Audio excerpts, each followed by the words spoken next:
Smart ఫోన్లు phantom vibration syndrome కు కారణమవుతాయి. స్మార్ట్ ఫోన్ ఎక్కువగా ఉపయోగించే వారికి ఫోన్ వైబ్రేట్ అవుతున్నట్లు అనిపిస్తుంది, కానీ వాస్తవానికి అది జరగదు.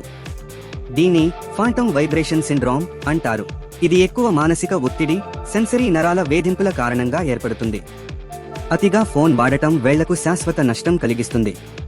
మితిమీరిన స్వైపింగ్, టెక్స్టింగ్ వలన స్మార్ట్ ఫోన్ పింకి, చిన్న వేలు మీద గరుకు రావడం మరియు టెండన్లకు దీర్ఘకాలిక నష్టం కలగవచ్చు. ఫోన్ల వాడకం హార్మోన్లను ప్రభావితం చేస్తుంది. స్మార్ట్ ఫోన్ల నుంచి వచ్చే నీలి కాంతి మెలటోనిన్ ఉత్పత్తిని తగ్గిస్తుంది. ఇది నిద్ర చెడిపోవడానికి, హార్మోన్ల అసమతౌల్యానికి కారణమవుతుంది. ఇది పురుషులలో ప్రత్యేకంగా సంతానోత్పత్తి సామర్థ్యాన్ని కూడా ప్రభావితం చేస్తుంది. స్మార్ట్ ఫోన్ వాడకం మీ మెదడును ఆకారంలో మార్చగలదు. ఎంఆర్ఐ స్కాన్ల ప్రకారం స్మార్ట్ ఫోన్ పై అనుభవం మెదడులో శ్రద్ధ, భావనల నియంత్రణ మరియు ఆత్మ నియంత్రణ బాధ్యత ఉన్న ప్రాంతాల్లో నిర్మాణ మార్పులకు దారితీస్తుంది.